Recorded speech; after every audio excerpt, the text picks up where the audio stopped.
So I wanted to wait on the story that we're going to talk about today until more information, more facts came out, so that way I could discuss it in its proper context, because even me, somebody who highlights these left-wing prosecutors and how insane they are, can't always just believe what is being put forward in the media. So what we have here is a case of a woman who was trying to steal something from Home Depot. She's confronted by a loss prevention officer, our victim today, a man called Blake Mose, and she decides to shoot him in the chest, and then in a cold-blooded manner picks up the charger that she wanted and takes off, gets into the car where her 2-year-old and her boyfriend is, and then goes about her day. Now, this is a cold-blooded murder. It is during the commission of a robbery, so it should have all the adequate enhancements to indicate that, and the person who took off with this woman, who aided and abetted her, should likely be charged in a serious manner as well.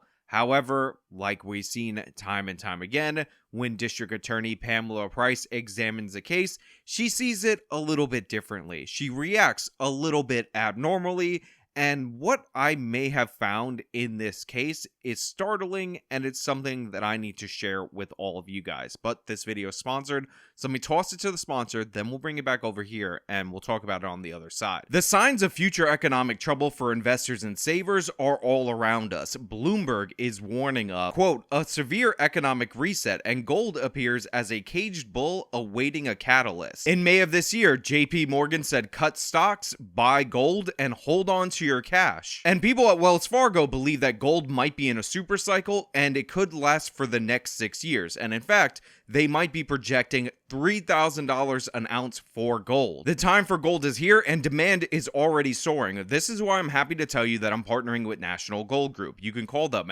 at 866-826-2603 and talk to somebody about protecting your assets by moving them into gold. Now, right now, they're running a feeless transfer for their gold IRAs if you call them at that number and mention that I send you, and they will talk you through with their world-class, first-class, American-based customer service and let you know how you can get into precious metals to hedge your bets against the financial disaster. National Gold Group is rated as one of the top gold dealers by Consumer Affairs, and again, you can reach them at 866-826-2603. There is always a risk with any investment, and past performance is never a guarantee of future results. 26-year-old Blake Mose was shot to death by a shoplifter at Home Depot who stole a charger for a power tool, according to police. Benicia Knapp's and suspected getaway driver David Guillory were arrested. Benicia's 2-year-old daughter was also inside the waiting car. So Benicia Knapp's, first of all, we should point out, looks like Dennis Rodman. Also, one of the things that I want to point out is that these are in fact felons. So felon in the possession of a firearm, which should be an additional enhancement right off the bat. And of course, she ended up killing a loss prevention officer over a charger for a power tool. So for me, there should be an additional enhancement right then and there, because you killed somebody for something that obviously you're not going to be able to enjoy because people are going to catch you for what you did. But that's the level of thinking that we're operating with this woman right there. My son was only 26. He didn't even see the gun. He didn't have any idea. He was doing his job and it was over.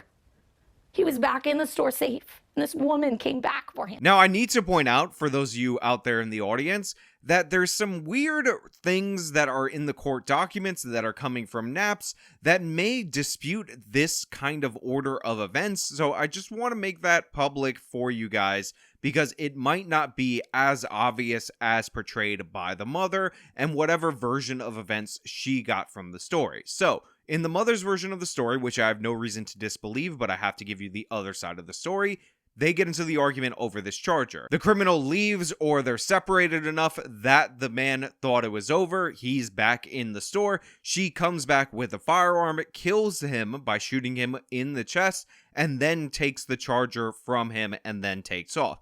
In the woman's version of events, which I have every reason to disbelieve, this is how it goes. Newly released court documents reveal a 32-year-old woman accused of shooting and killing 26-year-old Blake Moss from inside the Pleasantville Home Depot told investigators that she fired accidentally after the loss prevention employee tried to wrestle stolen merchandise from her hands. Now, the reason why I gave you that version of events is because I want you guys to have the full context what is being put forward by the defense, and I want you to think about how ridiculous that is, because I don't think she was carrying the firearm initially when they were doing the wrestling. Obviously, there had to be a drawing of the firearm, a pointing, and a firing. And even if the alleged criminal in this instance drew the firearm, pointed it at the chest of the loss prevention officer over a charger for a power tool, that is intent enough for me to deem this woman a murderer. The fact is, if you don't want to kill something, don't point your gun at it. Or if you don't intend to kill something,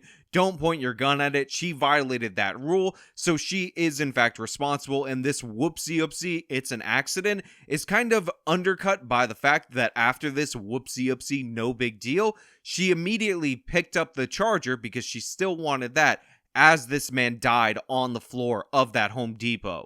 Blake's mom, Lori Mose, choked back tears 6 weeks to the day her son, a loss prevention employee, was killed at this Pleasanton store. In that time, the family says District Attorney Pamela Price never reached out. It was only after consistent outreach on their part that a DA assigned to the case responded. The phone call was that Pamela Price was not going to meet with us. She was not going to have a conversation with us, and we discussed my concerns about the charges. So of course Pamela Price, who doesn't give a damn about victims, refused to meet with them. She big-timed them. She said, I have a busy schedule. I'm a woke activist. I got things to do, like not prosecute other cases, so I'm not going to meet with you guys. But then the district attorney, the person who actually works for her office that was assigned to the case, also had to be harassed to the point where he called them on the phone in order to discuss what was going on. Remember, these are the victims that lost their son in this instance, and they can't even get in touch with the district attorney. In a murder case, a high-profile murder case, they don't even have the time. They gave him a bit of a phone call, and they weren't all that concerned with their concerns related to the charges and related to the fact that they were dealing with two felons, one of them in possession of a firearm, so obviously there should be additional enhancements to go along with it. And by the way, the fact that there aren't should really be alarming to you, because these people talk nonstop about how we need gun control, about how gun control is the only solution. But one of the very few laws that everybody agrees on, which is felons should not be able to possess firearms, they don't even bother to enforce. They don't even bother to charge. They don't even make a big deal out of. They're like, whatever, the felons, they should be able to have a Second Amendment super right, but we need to restrict all the rights of the law-abiding citizens. And the fact that we were not being kept in the loop. Blake's parents were told Price had a full schedule until mid-June.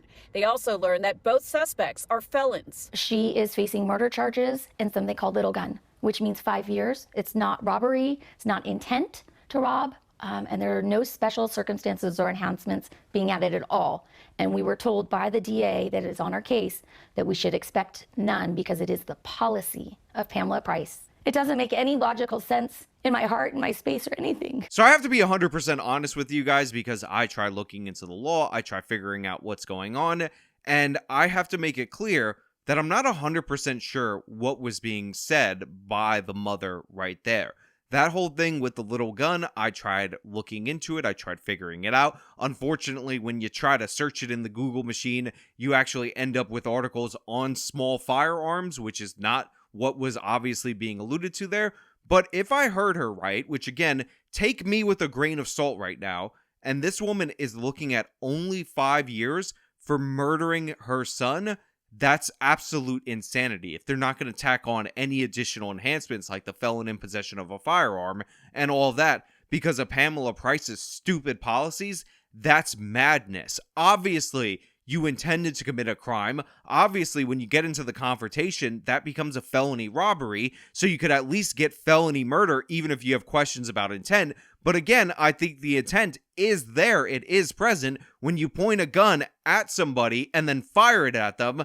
But the idea that this woman who is already a felon could just get 5 years for this, madness. I mean, remember how the state of California works. If this woman awaits in jail pending trial, she gets double credit for each and every day that she spends in jail. So let's say this case gets dragged out through the courts for about 2 years and she ultimately gets convicted and sentenced to the maximum of what looks like is a 5-year sentence for murdering this man, she could be out almost immediately. You don't have to serve more than 2/3 to 50% of your sentence in almost any state in the union. And all that for murdering somebody is absolute wild. I can't believe it. I'm questioning what I'm hearing. I've listened back to it about 20 times. If somebody has an explanation for this, please, for the love of God, leave it in the comments below. Because if what I'm hearing is true, then Pamela Price is even more insane than I could have ever imagined. Blake was set to get married in August and aspired to be a police officer.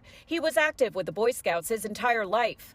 Lori said her son loved his job, though it could be dangerous. So here you have a guy who liked what he was doing. He was planning on getting married this August, so only a month or two after I'm releasing this video, and he had aspirations to be a police officer. All things that paint him to be a good, kind-hearted person, somebody who is virtuous in our society, and of course, these are all things that Pamela Price thumbs her nose at, snickers at, because she's in favor of the criminal. The Dennis Rodman looking career felon with the tattoo guy and her 2-year-old toddler in the car, possession of an illegal firearm, committing a robbery at Home Depot. That's whose team Pamela Price is on, not this good guy. Since Price was elected in November on a platform denouncing tough sentencing, several longtime prosecutors have left her office. It faces increasing scrutiny for doing away with most sentencing enhancements under her leadership. You know, when every single piece of B-roll that the news has of you is a giant red flag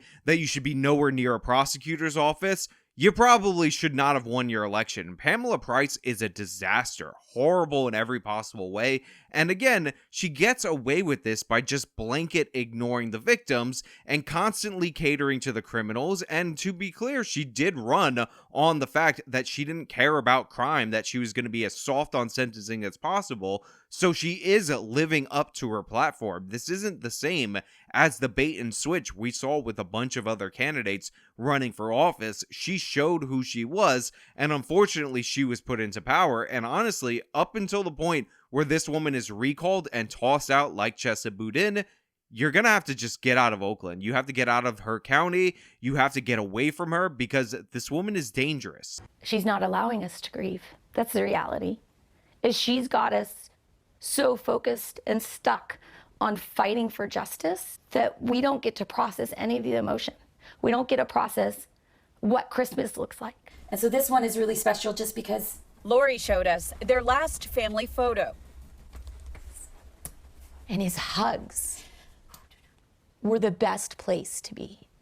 And I could really use one of those. Look, I'm so sorry for the family in this instance. I'm so sorry that you have to suffer under Pamela Price, that your son and future person who's going to provide you with grandchildren, because he was getting married in August, is not around for you. But what I'm even more disgusted by is the fact that there's no guarantee that this won't happen to somebody else. There's no guarantee that Pamela Price isn't going to leave other people hanging, because she's shown time and time again that she's pro-criminal in every regard. These people had records. They were stealing with impunity. If we actually prosecuted shoplifters to the fullest extent of the law, Lord knows how many of these people would be off the streets at this point in time before they get violent. And for everybody who's saying, oh, well, she was just trying to feed her kids. Her kid really wanted to eat that power drill charger. She's just a poor Dennis Rodman looking Aladdin.